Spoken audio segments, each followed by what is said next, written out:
اللہ من الشیطان الرجیم بسم اللہ الرحمن الرحیم۔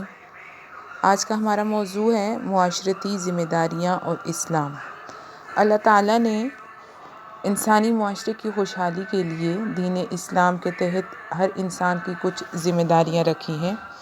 ان ذمہ داریوں کو جب پورا کیا جائے گا تو تبھی ہمارا معاشرہ ایک بہترین معاشرہ بن سکتا ہے۔ ان میں سب سے پہلی جو ذمہ داری ہے وہ ہے دیانتداری۔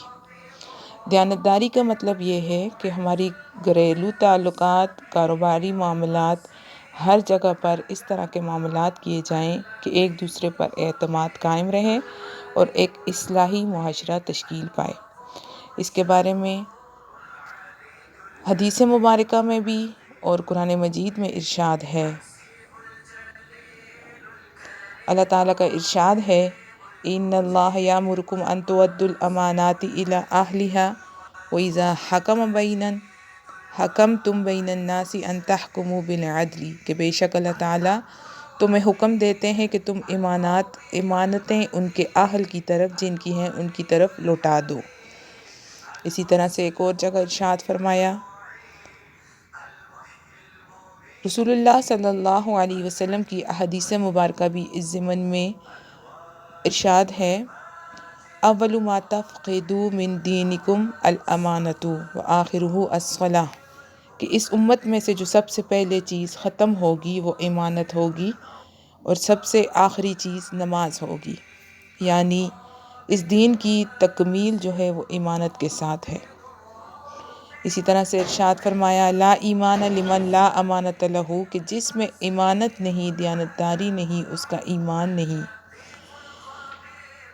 اسی طرح سے قیامت کی نشانیوں میں سے فرمایا، اذا ضیعت الامانۃ فانتظر الساعہ، کہ جب امانت کو ضائع کیا جائے گا تو سمجھ لو کہ قیامت قریب ہے۔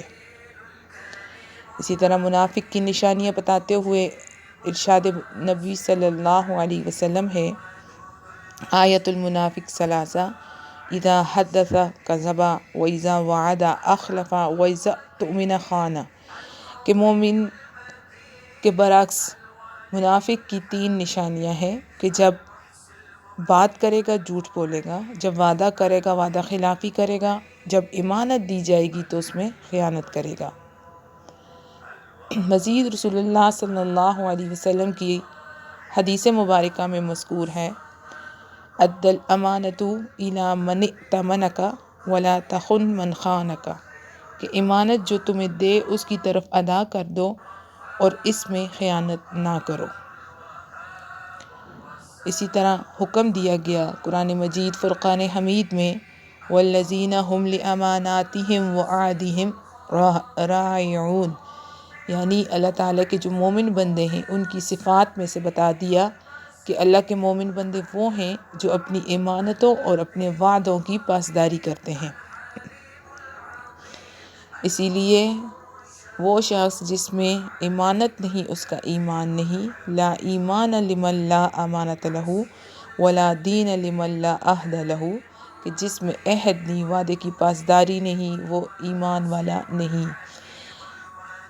دیانتداری اور ایمانداری ایک ایسی صفت ہے کہ اس کے بغیر انسان کی تکمیل نہیں ہو سکتی، کیونکہ آپ جانتے ہیں کہ نبی کریم صلی اللہ علیہ وسلم کو جب منصب نبوت پر سرفراز فرمایا گیا تو اس سے پہلے بھی آپ عرب کے اندر، جبکہ عرب ایک بددیانت معاشرہ تھا، پھر بھی آپ اس کے اندر صادق اور امین کے نام سے مشہور تھے، اور لوگوں کا یہ عالم تھا کہ پورے اس بدترین معاشرے کے اندر بھی وہ اپنی امانتیں آپ کے پاس رکھوایا کرتے تھے، کیونکہ انہیں آپ کی امانت داری اور آپ کی دیانتداری پر بھروسہ تھا۔ پھر جب آپ نے ہجرت کا فیصلہ کیا تو آپ نے تمام امانتیں لوٹانے کا فیصلہ کیا، حضرت علی کی ذمہ داری لگا دی کہ وہ تمام امانتیں لوٹا کر آپ سے آ ملیں۔ ہمارے نبی کریم صلی اللہ علیہ وسلم کی سنت مبارکہ امانت داری اور دیانتداری کا بہترین نمونہ ہے۔ اللہ تعالیٰ سے دعا ہے کہ اللہ تعالیٰ ہمیں بھی ان صفات سے مزین کرے، اور دعا ہے اللہ تعالیٰ سے کہ اللہ تعالیٰ اپنی شان کے مطابق ہمارے ساتھ معاملات فرمائیں۔ اللہ تعالیٰ سے دعا ہے کہ وہ ہمیں قرآن مجید کو سیکھنے کی، نبی کریم صلی اللہ علیہ وسلم کے مبارک طریقوں پر چلنے کی توفیق عطا فرمائے۔ آمین یا رب العالمین۔ السلام علیکم ورحمۃ اللہ وبرکاتہ۔